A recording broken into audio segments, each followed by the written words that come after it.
I can say the long sleep is death, short death is sleep. Short death is sleep, long sleep is a death. So every morning when you get up, all the prarabdha is available for you.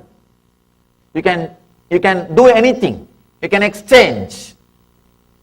You may ask, this looks too much, this looks too big thing.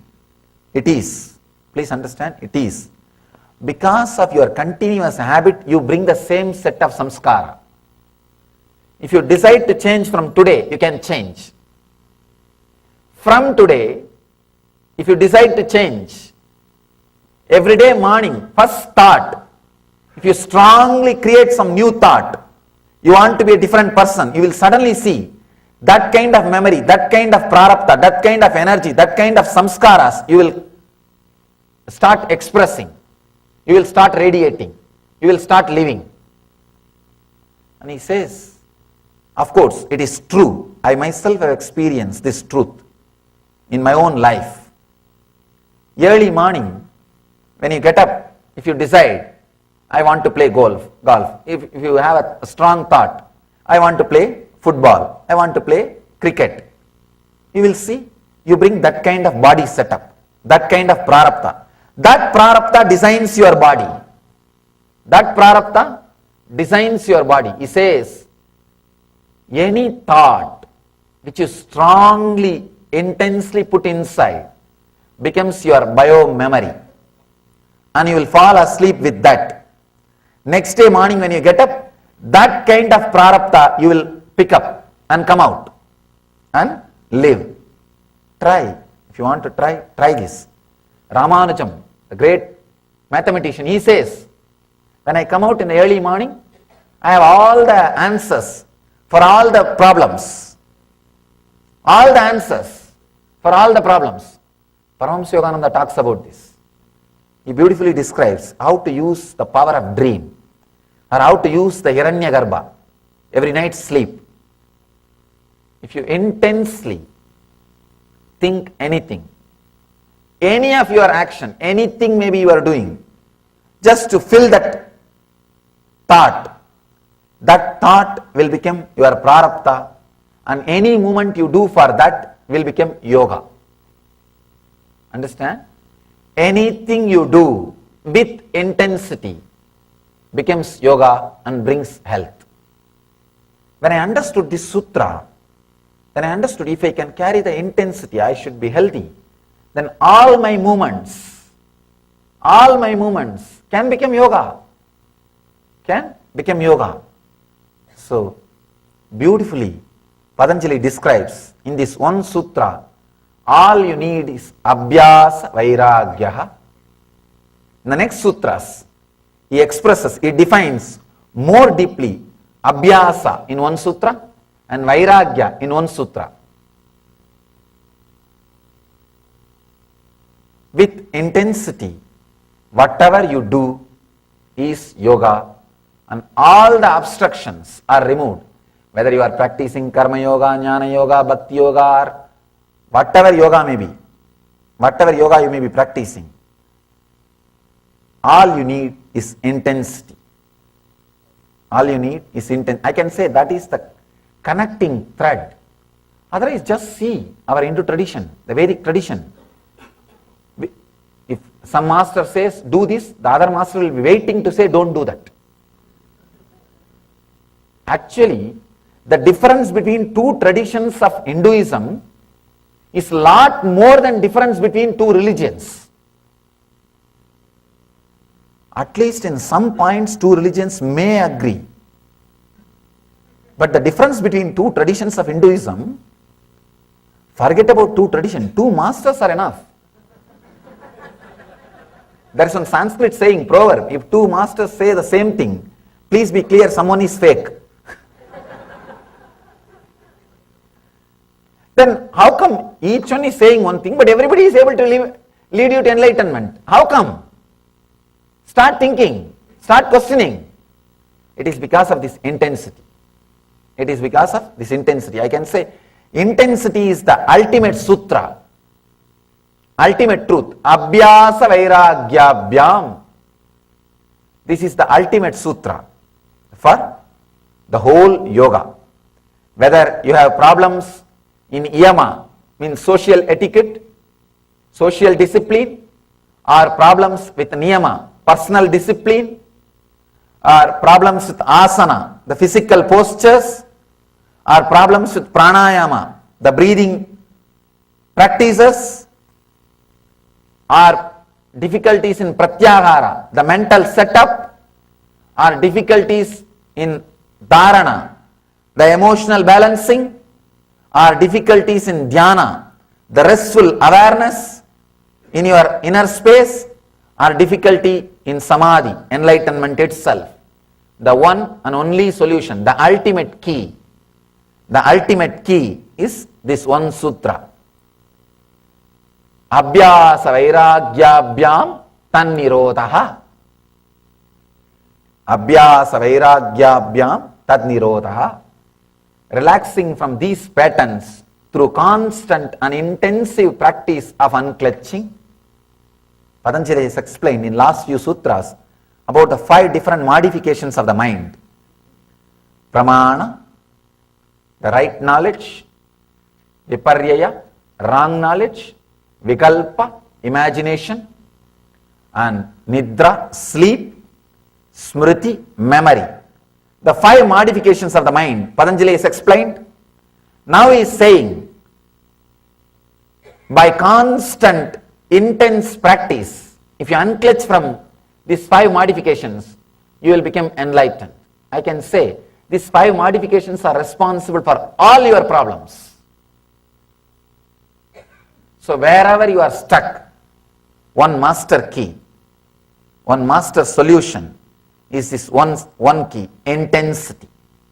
I can say intensity by itself, independently intelligent to lead you to ultimate enlightenment without any technique, without any support, without anything from the outer world.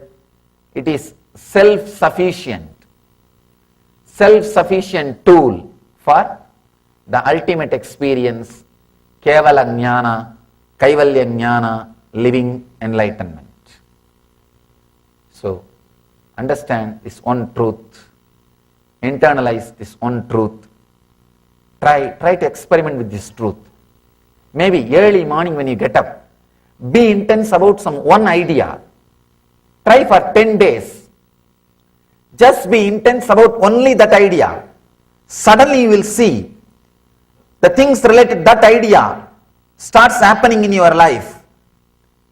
The things related to that idea, ideas related to that one truth will start coming towards your life. People related to that idea will start coming towards your life. Situations related to that idea will start coming towards your life.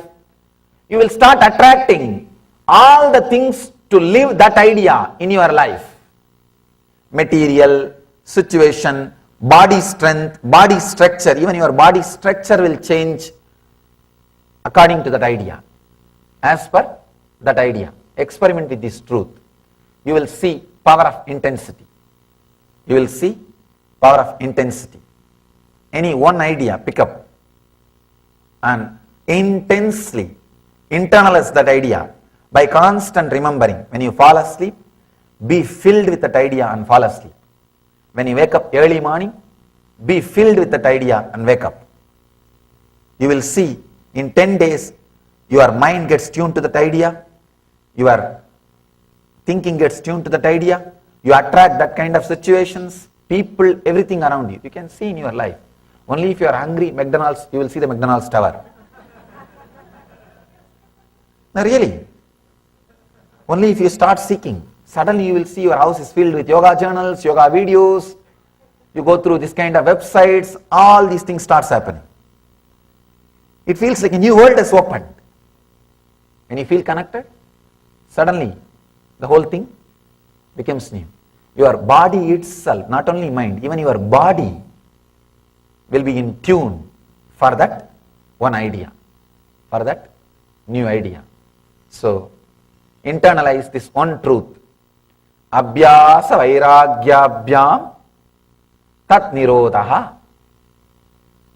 Relaxing from these patterns through constant and intensive practice of unclutching. Intensive practice of unclutching. So, internalize this one truth.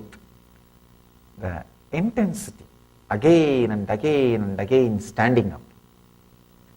In the Abhyasa, next sutra, beautifully Patanjali explains. He goes a step further, explaining about Abhyasa, explaining about what is Abhyasa. He gives a deeper description on Abhyasa. Just this one idea we will internalize today. I don't want to add more ideas. If I add more ideas, sometimes we miss the essence. We miss the essence. No, really, I have seen. That's the reason I always work with one idea. One idea again and again and again and again it should be told, so that it is completely filling your being and you are internalizing this whole truth. Otherwise we miss the truth. We are waiting to miss the truth. That is a big problem. We are waiting to miss the truth. One guy goes to listen Harichandra's story. You might have heard of Harichandra's story. He lives for truth. Even when he needs to sell his wife, he sells and keeps his words. This guy listens to the whole story. End of the program, the preacher, he asks one person, what did you learn from this story? One guy says, I had to stand for truth. That is the ultimate thing in the life. He asks another one guy, what did you learn from the story? He says, for emergency you can sell your wife. We miss the truth many times. So I don't want to add too many ideas. I have one more story for you on the same subject. I'll read it out. It's a joke I picked up from a book. A guy who is already very intoxicated enters a very busy bar and says to the bartender, give me a beer. Give me everyone in the place a beer and have one yourself. The bartender smiles and proceeds to serve everyone a beer, including himself. He walks over to the benefactor and toasts him and asks for his money. This guy replies, I ran out of money 4 bars ago. The drunk responds. At this, the bartender vaults over the bar and grabs the drunk by both his hand and collar.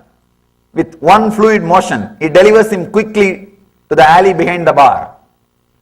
The drunk pulls himself together and shuffles back through the bar's front door. He pulls himself back on a stool and says to the bartender, give me a beer and give everyone else a beer, but none for you. You are mean when you are drunk.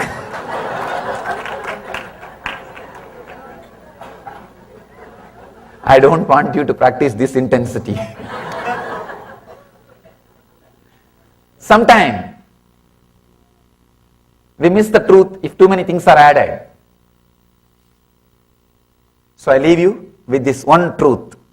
Intensity is independently intelligent to lead you to ultimate enlightenment without any aid, help of technique or practice or anything from the outer world. Anything from the outer world. In some of the electronic objects in this country, I have seen a statement. This object is supposed to take up any interference, any difference, any disturbances comes from any objects and any mishandling. Same way, intensity is such, it is independently intelligent and powerful enough to lead you to enlightenment, even if you mishandle it with some wrong techniques or wrong things. It is intelligent enough to lead you to the ultimate. So, I bless you all to experience that strong intensity in your life and achieve, radiate the living enlightenment, Jivan Mukti. Let you all achieve and experience the eternal bliss, Nityananda. Thank you.